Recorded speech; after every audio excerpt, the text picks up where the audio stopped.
Good morning, UCC.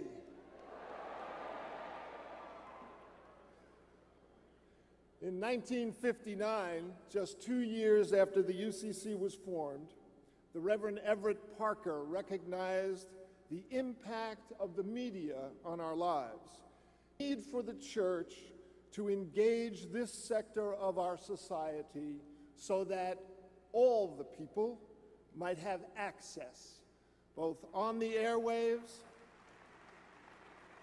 and in the decision-making positions behind the scenes, where programming decisions are determined.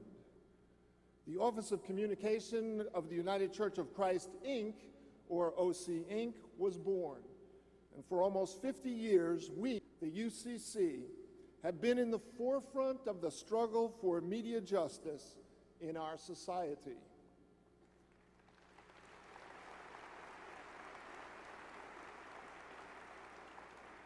If you are interested in learning more about this important work, and we hope that you are, you can visit OC Inc.'s booth in the exhibit hall. Learn about how you can hold your media accountable. So with this then, it is fitting that we begin our Synod in the City with a message about this particular strand of our social fabric, and with a messenger who brings a singular voice to the discussion. Oh, you can hear about Bill Moyers' 3 decades in broadcasting, about his 30 Emmy Awards for excellence, that 2 of his public television series, Creativity and A Walk Through the 20th Century, were named Outstanding Informational Series by the Academy of Arts and Sciences, that he is a graduate of the University of Texas, which has presented him with its Distinguished Alumnus Award, and that he holds a Master of Divinity degree, did you know that, from Southwestern Baptist Theological Seminary. You might remember that he worked in Johnson's White House 2 years as press secretary, that he was senior news analyst for the CBS Evening News and the chief correspondent for the acclaimed documentary series CBS Reports. If you're in the mood for real TV, you might even watch his current show on PBS, Bill Moyers' Journal, where he does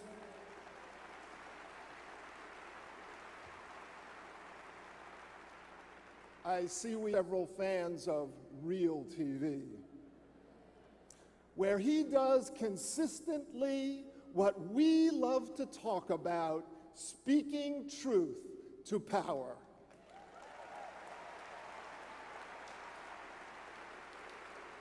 You can read from the long list of his documentary productions or his best-selling books or his countless awards, but what I would like you to remember is this: there is no one, and I mean no one, in our society today who has more consistently and persistently and creatively and passionately held his own vocational colleagues in the media to account.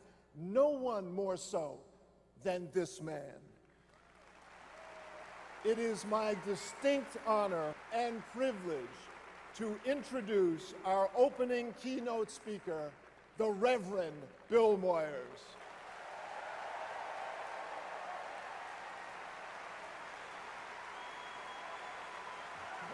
Thank you. Thanks. Please. Thank you. Please. Thank you. Thank you for that extraordinary welcome, and thank you, Bob, for that very generous introduction. As you were speaking, however, I was reminded of 3 incidents that happened in my life a few years ago, all on the same day. I had been the CBS Evening News analyst with Dan Rather, and I was also producing a summer series for CBS News with my old friend, one of the great journalists of my late Charles Corral. The series ended, and as often happened in August, I would fly home to see my parents in East Texas. On this particular day, I came out of CBS News on West 54th Street and put my bag in the back of the cab and went to LaGuardia Airport. At the airport, the porter opened the trunk of the cab and reached in and pulled out the bag. It had the CBS logo on it. Not my name, just the logo. You know the logo, the famous black and blue eye. It's a lot more black and blue than it was then. But the porter looked at it and looked up at me. He looked back at it, looked up at me, and he said, "Aren't you on a soap opera?" I started to say, yes, the CBS Evening News with Dan Rather, but I didn't think Dan would appreciate that. I went on, checked in, was sitting there reading the paper, and a lady came up, a bun of white hair, and looked over the logo of the paper, and she was looking right into my eye, and she looked at me and, "I know you. Who are you?" Flew on the plane to Shreveport, Louisiana, which is the airport nearest my hometown, was waiting for that same bag at the baggage claim. And another lady came up to me and said, oh my goodness, oh my goodness. Oh, I can't tell you how much I enjoy your work, Mr. Corral. But you look different in person than you look on television. And I said, "Yes, ma'am, on television, I'm fatter and balder." And she said, "So help me, she said, 'Oh, we love you both ways.'"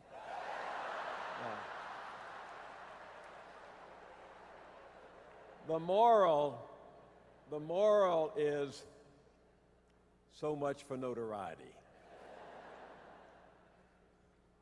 What a joy it is to be here, to see in person leaders I have long admired from afar, John Thomas and Paul Sherry among them. To see Everett Parker sitting there, so early a pioneer where faith, democracy, and communications converge, so long an advocate of access to the media for all of us so that everyone's story has a chance to be heard. My wife, Judith, who is also the CEO and executive editor of our independent production company, is the proud recipient of the coveted award in Everett Parker's name, and I see it every day when I go into her study. And to see Bob Chase in action, Everett's successor, in his own right, a towering figure, no pun intended, a towering figure in the fight to hold media accountable to public interest, and the man who invited me here today, you can hold him accountable for that.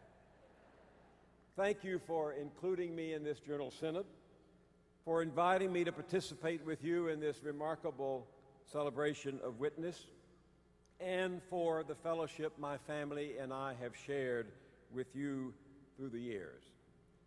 We joined the UCC Community Church 40 years ago this year when we moved to Long Island from Washington. We had, as Bob, been Baptists, but we found a new and welcoming home among the UCC congregation on Stewart Avenue in Garden City. Our children grew up in that church.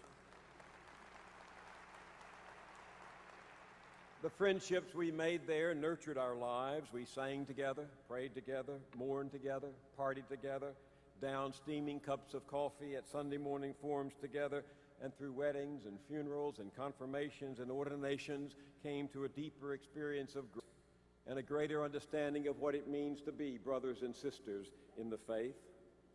Some of those old friends from that church are here today. I probably haven't seen them all. Ann Maluk, Lois and Jim McCartney, Joan Custer. So are Helen Durer and Virginia Cryer, who are being honored by this Synod.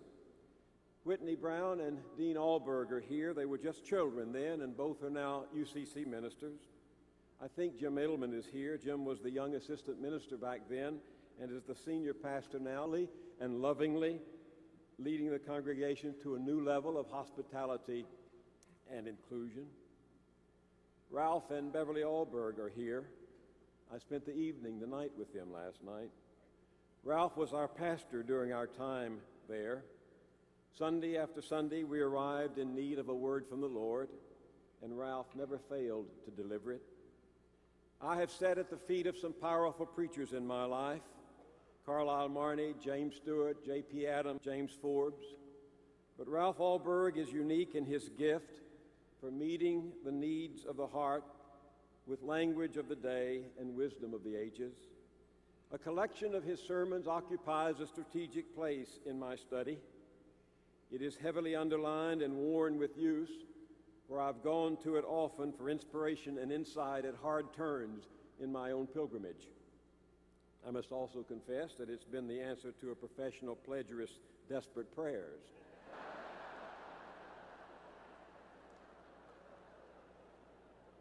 The Lord does provide. But as much as Ralph's preaching touched me, it was the Allberg family's friendship that indelibly marked us. When our own family needed consolation and courage, Beverly and Ralph were there for us, arms outstretched and hearts open. Our years together remain a landmark journey. And consider yourself fortunate if you can say of your pastor what I can say of mine, that the best shepherd is a good friend. So you can see why I am grateful to be in your company this morning, to be among so many kindred spirits. I am at home in this church. You believe in the democracy of the pew, in the authority and power of the local congregation, and so do I. You believe in this based on the historic tradition of Scripture, but also on the lived experience of today, and so do I. You believe, as Anselm said, in faith-seeking understanding, the old story reconciled with the new discoveries of science and reason, and so do I. And you believe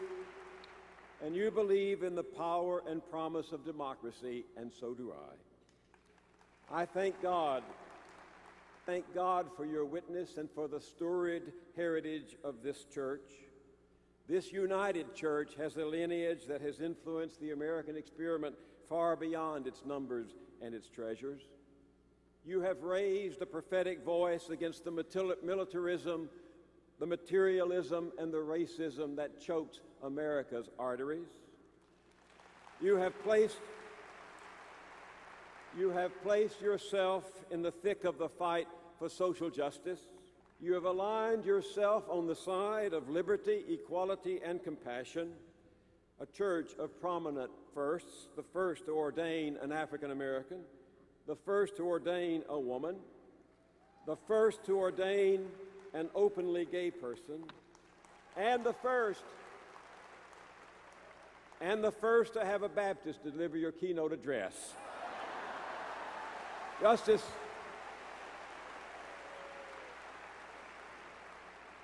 Justice Brandeis might have been speaking of this church when he said the secret of liberty is courage. For this courage you have been attacked. Like other mainstream churches across the land, you have been in the bullseye of a highly organized and heavily funded campaign by corporate, political, and religious forces who would stifle the prophetic voices that speak truth to power and call the empire to repentance.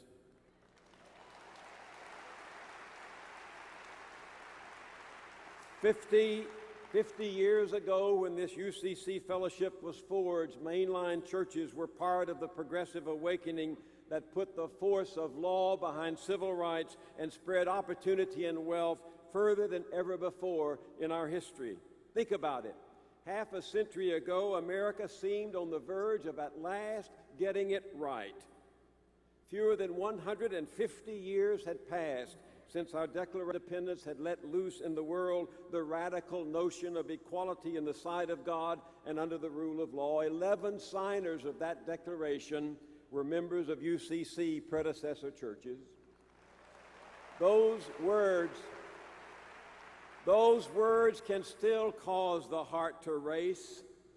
we hold these truths to be self-evident, that all men are created equal, that they are endowed by their Creator with certain inalienable rights, that among these are life, liberty, and the pursuit of happiness. Once those words were abroad, every human being who could hear them could imagine another world possible. They could think differently about the value that society had assigned their life. Yes, it's true. Slavery still exercised a malignant hold over our nation, but that couldn't last long once those words were loose in the land. The man who wrote those words knew it couldn't last. As a Southerner, Thomas Jefferson saw no political or social alternative to the peculiar institution, but he knew well that slavery degraded master and slave alike, and that any society that permitted half of its citizens to be despots over the other half was doomed. I tremble for my country, he wrote, when I reflect that God is just and that his justice cannot sleep forever. Jefferson knew from his own experience the perversity of owning another person as chattel. For the hands that wrote those words, all men are created equal, also stroked the breasts and caressed the thighs of a slave woman named Sally Hemings. It is no longer a secret. This learned, philosophical, and far-seeing founder had a long-term relationship with his slave, who bore him several children. DNA confirms it, and even the Thomas Jefferson Memorial Foundation in Virginia accepts it. One guest at Monticello looked up at a dinner one evening and was startled to see a young servant who was the spitting image of the master at the head of the table. Jefferson never acknowledged those children as his own, and as he grew older, he relied more and more on slavery to keep him financially afloat. When he died, his slaves were sold to satisfy his creditors, all except for Sally. His probators found in Jefferson's will an obscure passage setting her children free. None of the others, just the children of Sally Hemings. Two of them, of the descendants of those children, settled in Ohio, where their own descendants today have increased, some living as blacks, some as whites, and 2 centuries later, despite their common parenting, race still divides them. But here's the point. Jefferson could not really think that the words on that parchment were markers solely for white men of privilege and property who liked port and politics. He had to know that the flesh and blood woman in his arms was his equal in her desire for life, her longing for, and her passion for happiness. But the law had been fashioned by white men of wealth and privilege to keep her outside the gate of promise opened by the Declaration of Independence. She lay in his arms, the arms of its author, but could not travel with him to the promised land. The philosopher and educator Mortimer Adler once told me in a skit on PBS called 6 Great Ideas that whatever things are really good for any human being are really good for all other human beings. The happy and good life is essentially the same for all, he said, a satisfaction of the same needs inherent in human nature. So all that Sally Hemings asked from her long sufferance was that her master let her children go. The oldest and most plaintive of human petitions, let my children go. And he did, but only upon his death. Thomas Jefferson got it right, you see, but he lived it wrong. He got it right for the same reason he lived it wrong. He was embedded in the human condition. Addicted to his own place and privilege, he could send the noblest sentiments winging around the world, but refused to let them lodge in his own home. So much a creature of his time, he could not rise above his times. He knew the truth, and he lived the lie, as we are today.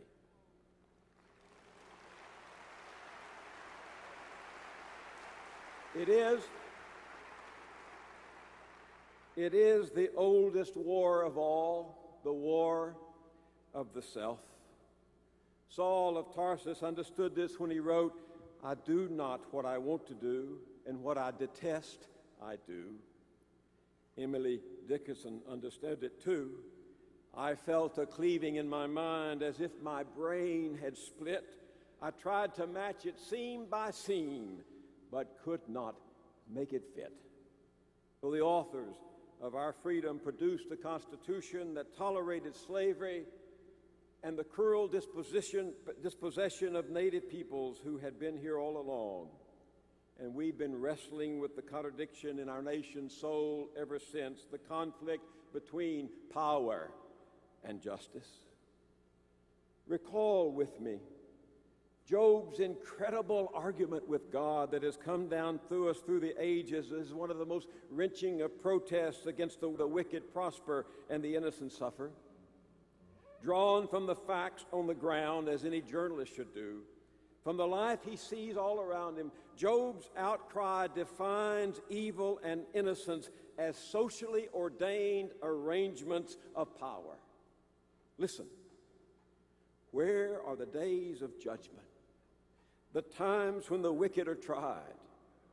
They steal land from their neighbors and walk away with their flocks, drive off the orphan's donkey and impound the widow's bull. They push the weak from the pathway and force the wretched to hide. The poor, Job goes on, like herds of cattle wander across the plains, searching all day for food, picking up scraps for their children. They carry grain for the wicked and break their backs for the rich. They press olives and starve. They crush grapes and go thirsty. In these ancient words, we have the earliest indictment of poverty and injustice as intentional, willed priorities. Not the result of natural scarcity, not the consequences of disparities in IQ, not the inevitable triumph of some immutable economic principle. No, Job saw that poverty and injustice were prescribed by the powers that be, who were arranged to serve their own interests and called upon obliging priests to bless it as God's will. It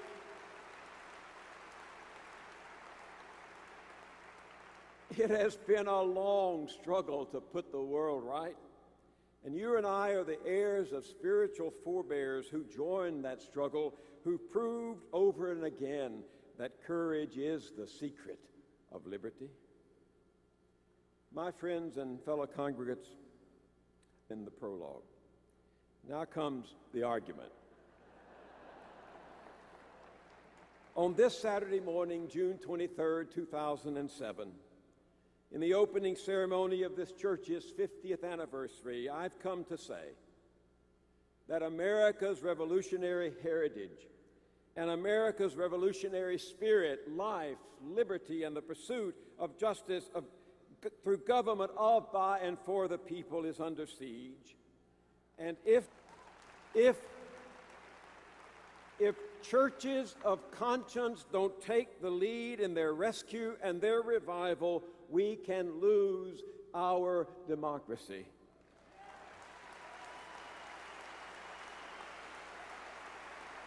Hear me out on this.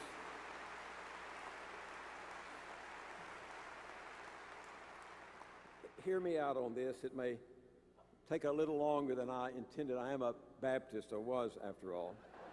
But you know, no matter how many of you stay around for these 5 days, this is the last time all of us will be together again. I mean, everyone who is here right now. And we have to connect on this, or the opportunity is lost. The world may be flat, as Thomas Friedman writes, but it is increasingly marked by great gulfs that separate the people who live on it. Flying over southern Kenya recently, I could look down and see what I'm talking about most dramatically. You see a jigsaw puzzle of affluent walled communities, often contiguous with low-income areas, choking them off. In California today, 40% of all the new housing development is in the form of gated communities, a nearly 14% rise since 2001.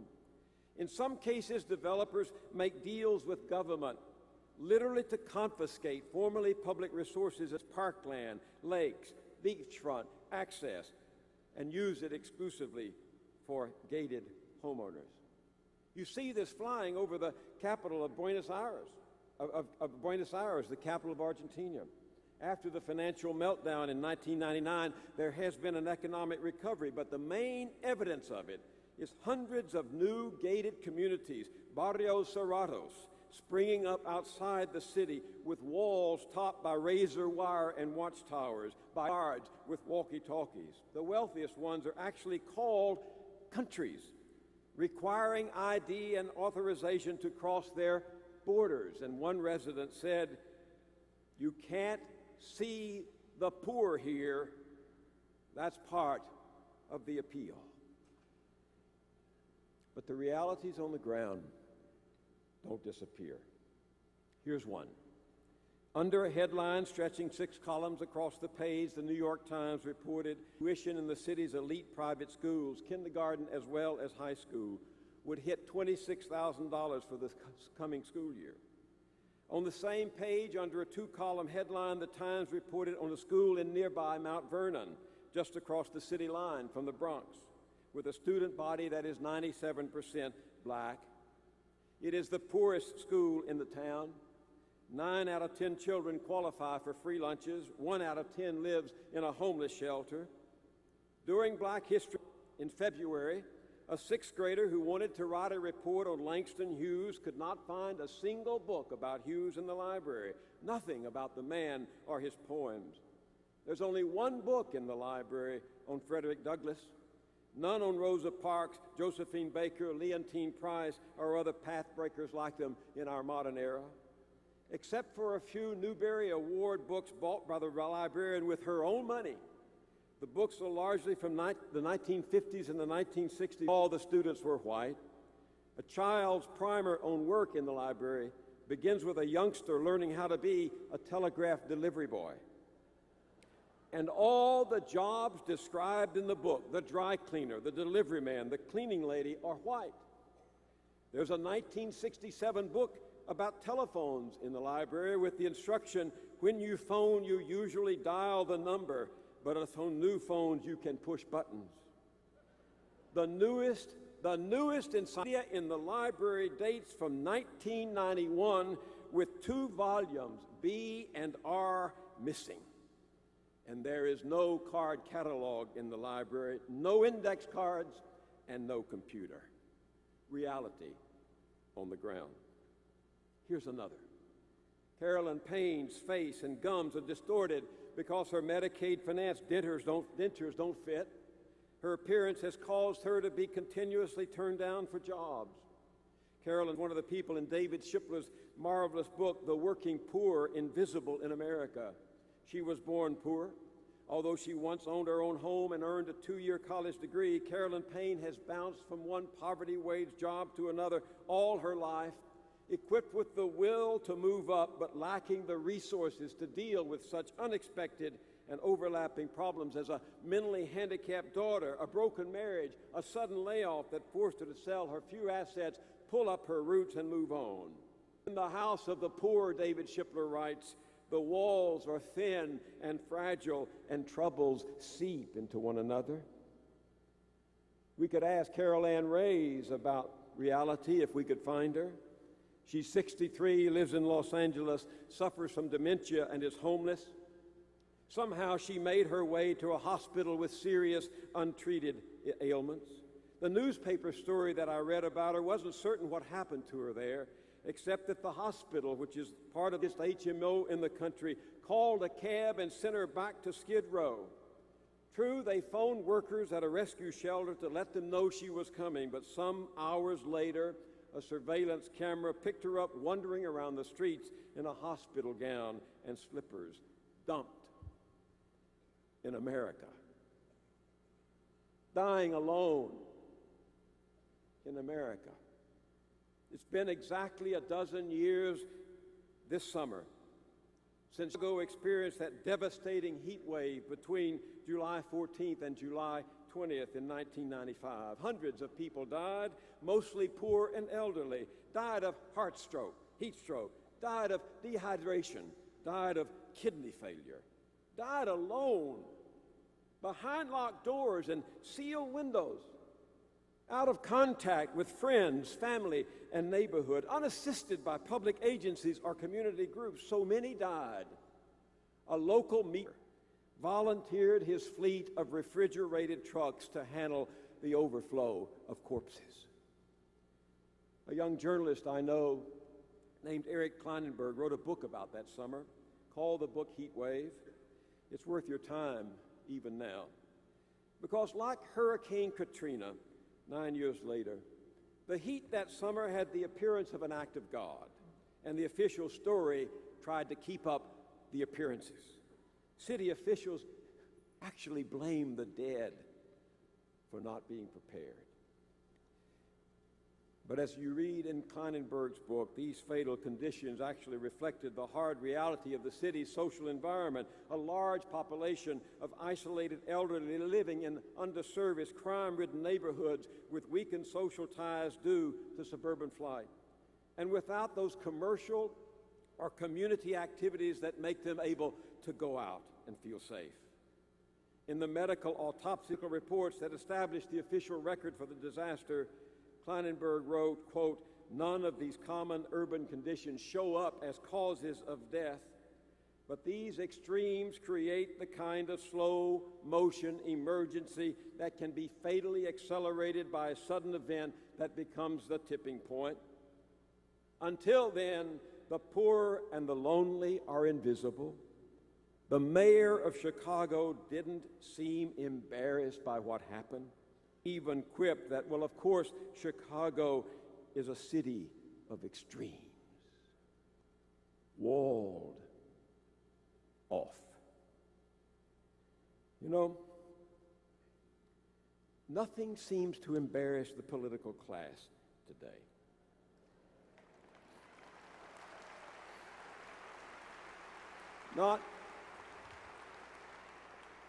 Not the war in Iraq that bleeds dry so many lives. The Washington Post had another astonishing revelation this week of troops returning from the battlefield with psychological wounds who are then lost in the mental health system that is supposed to heal them. By this spring, the number of veterans from Afghanistan and Iraq who had sought help for post-traumatic stress would fill 4 Army divisions, some 45,000 in all, and they occupy every rank, uniform, and corner of the country. It's not embarrassing to our political class. They're not embarrassed that more children are growing up in poverty in America than in any other industrial nation. They're not embarrassed that the millions of workers are actually making less money today in real dollars than they did 20 years ago, despite the fact that they're putting in longer and longer hours. They're not embarrassed by the fact that we have the most advanced care in the world, and yet nearly 44 million Americans, 8 out of 10 working families, are uninsured and cannot get care they need. Astonishing as it seems, our political elites appear in no way embarrassed by the fact that the gap between the rich and poor in America today is greater than it's been since 1929, when the economy collapsed and America fell into depression. We have the worst inequality in the world among industrial democracies. You can't even get them to acknowledge that we're experiencing a shift in poverty. For years, the people at the bottom of our ladder were single, jobless mothers For years, they were told they would move up the economic ladder if they would only go to school, work hard, and get married.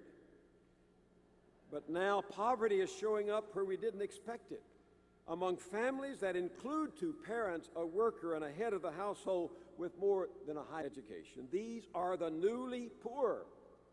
And our political elites expect them to climb out of poverty on a downwardly escalating, moving escalator.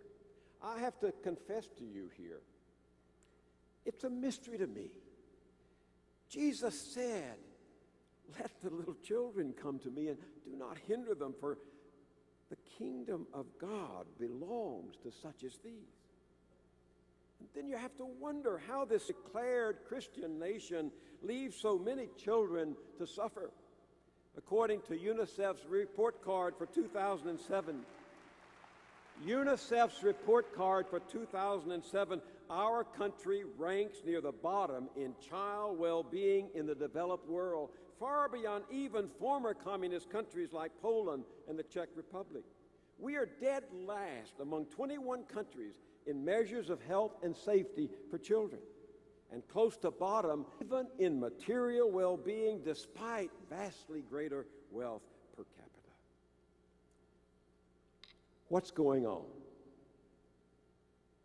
Now, I started to come and talk about the media, my business, but I decided I couldn't, that I had to talk to you about what your media are not telling you, because they're not telling you. They're not.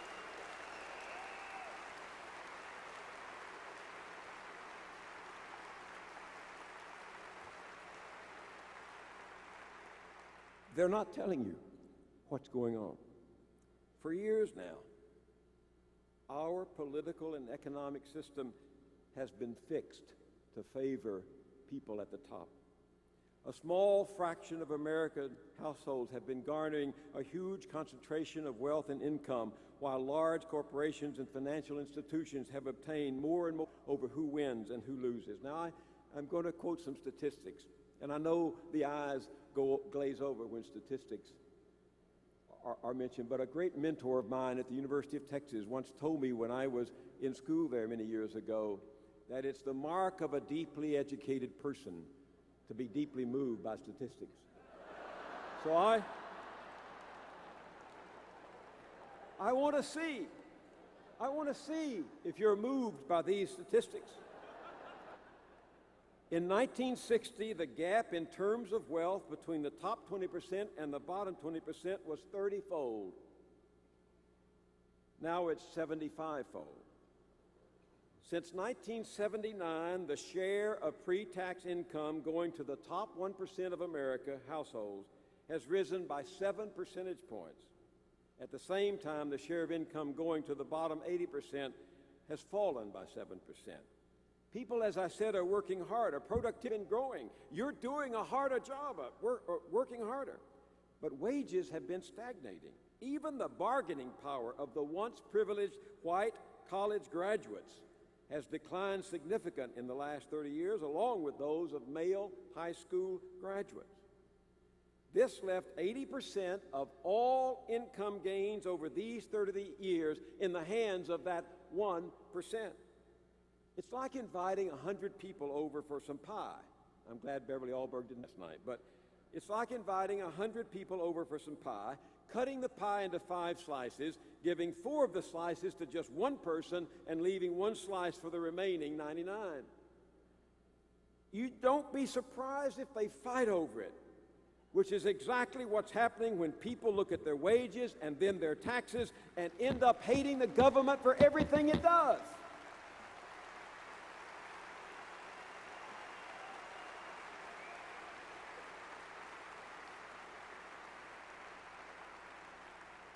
And yes, as at places like Walmart, they say, but we do this for the consumer. And it's true. Television sets and cell phones and iPods are cheap. But higher education, health care, public transportation, drugs, housing, and cars have risen in price faster than typical family incomes, and Walmart produces none of those. Listen, We don't need Karl Marx to analyze where this is taking us. Just read The Economist. That's right, the pro-business magazine considered to be one of the most influential defenders of capitalism in publishing today. On the eve of President Bush's second inauguration, I have this still posted these 3 years later on the bulletin board in my study. On the eve of President Bush's second inauguration, The Economist produced a sobering analysis of what is happening to the American dream. The editors looked at the yawning gap between incomes. 30 years ago, the average real compensation of the top 100 chief corporate executives in America was 39 times the pay of the average worker. Today, it's 1,000 times. The Economist examined our education system, which they said is increasingly stratified by social class, in which, as I said, poor children attend schools with fewer resources of their richer contemporaries. They looked at how our great universities are increasingly reinforcing rather than reducing these education inequalities. They looked at great corporations and found it harder and harder for people to start at the bottom and rise up in the hierarchy. And the editors of The Economist, no socialist rag, looked at all the evidence and included, quote, the United States risks calcifying into a European-style class-based society. About the same time, the Wall Street Journal, no enemy of capitalism, that the typical child starting out in poverty in Europe or Canada has a better chance of climbing out of it than a child born in poverty in the United States. And about the same time, the American Political Science Association concluded in a major study of its own that increasing inequalities threaten the American ideal of equal citizenship and that progress toward real democracy may have stalled in the and even regressed. What's happening is not right. America was not meant to be a country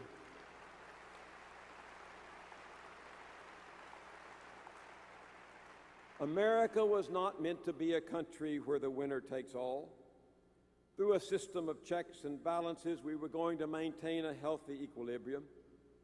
Because equitable access to sources is the lifeblood of any democracy, Americans made primary schooling free to all. Because everyone deserves a second chance, debtors, especially the relative poor, were protected by state law against their rich creditors.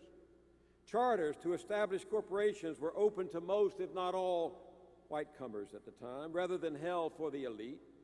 Government encouraged Americans to own their own piece of land and even supported squatters' rights. Equal access, long a hope, became a reality for millions of us. Although my parents were knocked down and almost out by the Depression and were poor all their lives, my dad's last paycheck after taxes was $96.25. I still have that too. Although they were knocked down and almost out by the Depression, I went to good public schools. My brother made it to college on the GI Bill. When I bought my first car with a borrowed loan, I drove to a public university on free public highways in public parks. I was one more heir of a growing public legacy that shaped America as a shared project and became the central engine, about the time of your merger, the central engine of our national experience. Not now. In the early 1970s, Richard Nixon's Attorney General, who, like this one may, wound up in jail.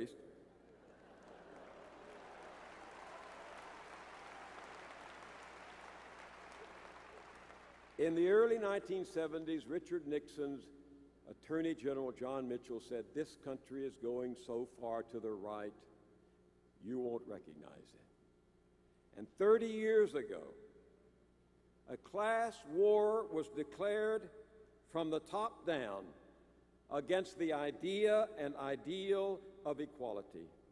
It has been driven ever since by a radical elite seeking to gain ascendancy over politics and to dismantle the political institutions, the legal and statutory canons, and the intellectual and cultural frameworks that check the excesses of private power.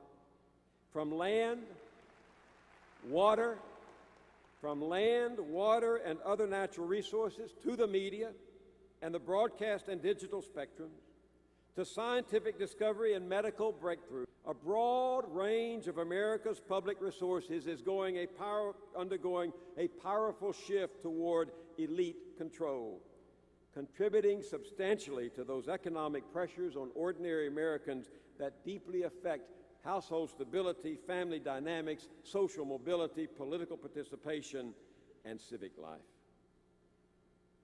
That class war was declared in a powerful polemic I read at the time by the wealthy right-winger William Simon, who had been Nixon's Secretary of the Treasury. In the book called Time for Truth, he declared, quote, that funds generated by business must rush by the multi-millions to conservative causes. It was a trumpet sounded for the financial and business elites to take back the power and privileges they had lost as a result of the Depression and the New Deal. They got the message. Business Week put it bluntly, quote, some people will obviously have to do with less. It will be a bitter pill for many Americans to swallow the idea of doing with less so that big business can have more. Their long-range strategy, this is all spelled out, was to cut workforces and wages, scour the globe in search of cheap labor, trash the social contract and the safety net that was supposed to protect people from hardships beyond their control, deny ordinary citizens the power to sue rich corporations for malfeasance and malpractice, and eliminate the ability of government to restrain what the editorial writers of the Wall Street Journal admiringly called the animal spirits of business, returning us to the law of the jungle. Looking back, it all seems so clear that we wonder how we could have ignored the warning signs at the time. What has been happening to working people is not the result of Adam Smith's invisible hand, but the direct consequence of corporate intellectual propaganda, the rise of a political religion of fundamentalism opposed to civil and human rights that threaten its paternalism.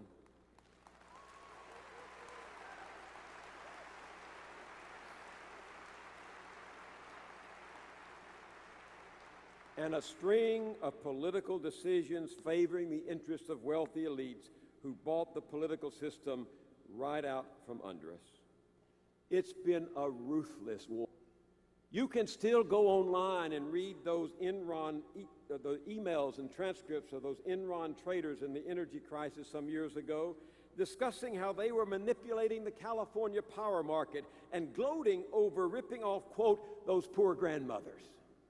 They loved it. Read how they talk about political contributions to politicians like Kenny Lay, who was George W. Bush's best friend and biggest contributor. Listen, the ungated plunder of the public trust has spread a spectacle of corruption across America that has no equivalent except for the first Gilded Age. Back then, privilege controlled politics and the purchase of votes, the corruption of election officials, the bribing of legislatures, the lobbying of special bills, and the flagrant disregard of laws threatened the very foundations of democracy as it does now. And without the help of Walter Rauschenbusch, and without the help of our forebears, and without those people of conscience who fought, the Gilded Age would have triumphed, and we would not have had the egalitarian reforms of the first part of the 20th century. Back then, Frederick Townsend, I know this because I'm doing a series to air next year on PBS on the Gilded Age, the first Gilded Age. Back then, one of the captains of finance could say, we are rich, we own America, we got it God knows how, but we intend to keep it. How do they keep it? Listen, and I want you to hear something. Quote, when powerful interests shower Washington with millions in campaign contributions, they often get what they want. But it's ordinary citizens and firms that pay the price, and most of them never see it coming. This is what happens if you don't contribute to their campaigns or spend generously on lobbying. You pick up a disproportionate share of America's tax bill. You pay higher prices for a broad range of products from peanut subscriptions. You pay taxes that others in a similar situation have been excused from paying. You're compelled to abide by laws while others are granted immunity from them. You must pay debts that you incur while others do not. You're barred from writing off on your tax return some of the money spent on necessities while others deduct the cost of their entertainment. You must run your business by one set of rules while the government creates another set for your competitors. In contrast, the fortunate few who contribute to the right missions and hire the right lobbyists enjoy all the benefits of their special status. Make a bad business deal, the government bails them out. If they want to hire workers at below market wages, the government provides the means to do so. If they want more time to pay their debts, the government gives them an extension. If they want immunity from certain laws, the government gives it. If they want to ignore rules their competition must comply with, the government gives its approval. If they want to kill legislation that is intended for the public, it gets killed. This is not a quote from Karl Marx's Das Kapital. It's not a quote from Mao's Little Red Book. I'm quoting from Time magazine. From the heart of America's media establishment comes the judgment that America now has, quote, government for the few at the expense of the many, and you begin to understand why Franklin Delano Roosevelt feared a government of money as much as he feared a government by the mob.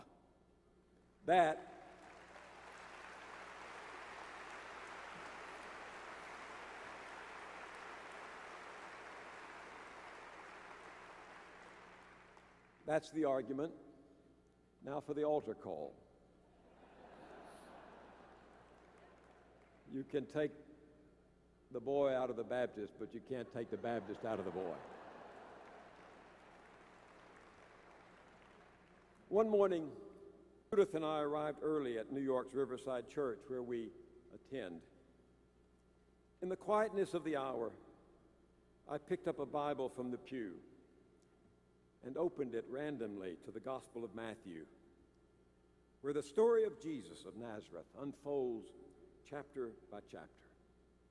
The birth at Bethlehem, the baptism in the River Jordan, the temptation in the wilderness, the Sermon on the Mount, the healing of the sick and the hungry, the parables, the calling of the disciples, the Jerusalem, and always embedded like pearls throughout the story, the teachings of compassion, forgiveness, and reconciliation. In these pages, we are in the presence of one who clearly understands the power of love, the joy of mercy, and the healing of kindness. But suddenly, as I was reading, the story turned. Jesus' demeanor changes. The tone and temper of the narrative shift, and the Prince of Peace suddenly becomes a disturber of the peace. Then Jesus went into the temple of God and drove out all those who had bought and sold in the temple, and overturned the tables of the money changers, and he said to them, "It is written, my house shall be called a house of prayer, but you've made it a den of thieves." Cheek turned there. No second mile traveled. On the contrary, Jesus turns angry. He passes judgment, and he takes action. I closed the Bible and sat there, and that morning I didn't hear what Jim Forbes was saying, because I was turning the text over and again in my head, absorbing the image of Jesus through the holy precincts that had been transformed into a marketplace, a stock exchange, upsetting the dealers, scattering their money across the floor, bouncing them forcefully from the temple, indignant at a profane violation of the sacred. Jesus threw the rascals out. And sitting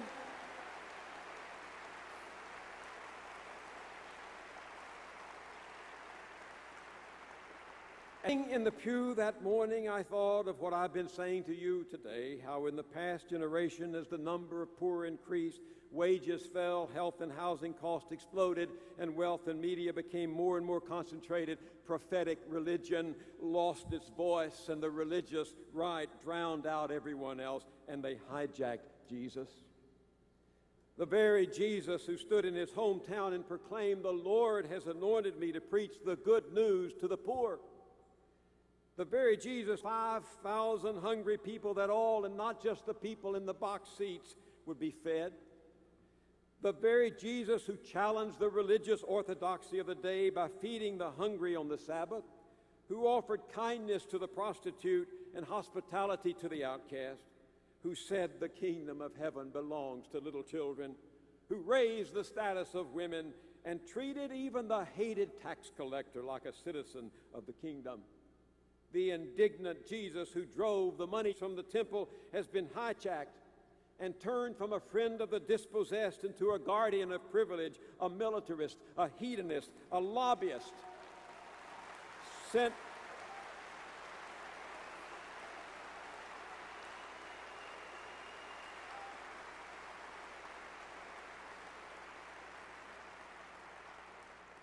prowling the halls of Congress in Gucci's, seeking tax breaks and loopholes for the powerful, costly new weapon systems, and public policies for people without political power.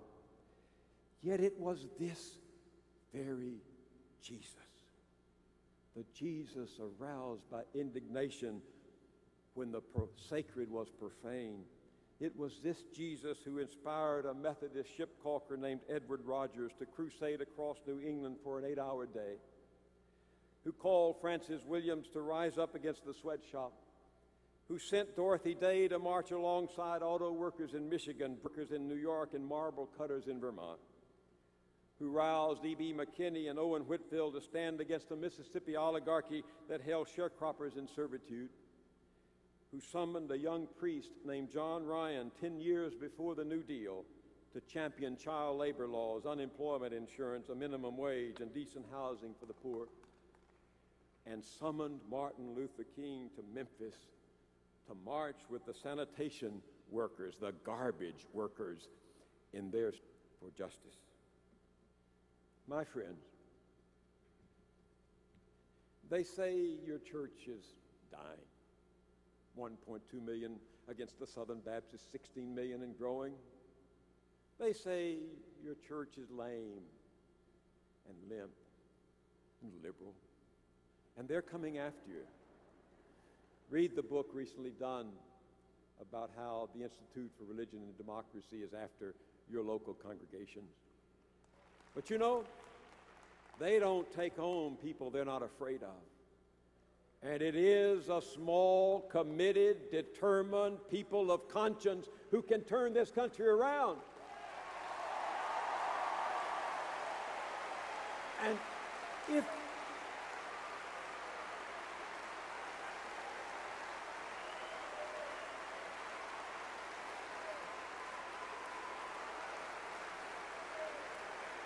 please.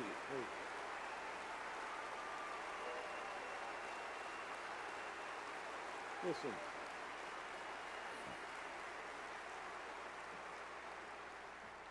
And listen, this struggle for a new struggle for a just world, it's not a partisan affair. God is not a liberal or conservative. God is not a Democrat or a Republican.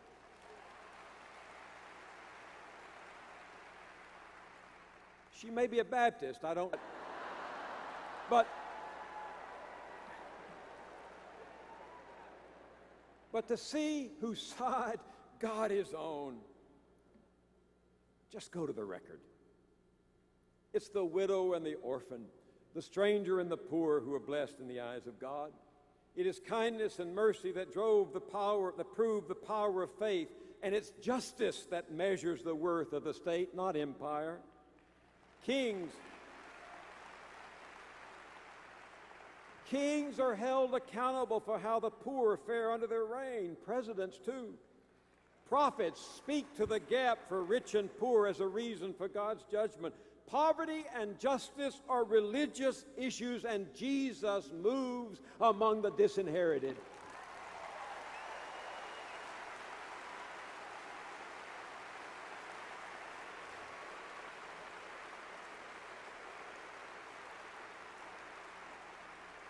For I was hungry, and you gave me food. I was naked, and you gave me clothing. I was thirsty, and you gave me something to drink. I was a stranger, and you welcomed me. I was sick, and you took care of me. I was in prison, and you visited me. Then the righteous will answer him, Lord, when was it we saw you hungry and gave you food, or thirsty and gave you something to drink? And when was it we saw you a stranger and welcomed you, or naked and gave you clothing? When was it that we saw you sick or in prison and visited you? And the Lord will answer them, truly I tell you, just as you did it to one of the least of these who are members of my family, you did it to me. This is the Jesus who drove the money changers out of the temple of Jerusalem, and it is this Jesus called back to duty who will drive the money changers out of the temples of democracy. Thank you very much.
God bless you. Oh, so nice.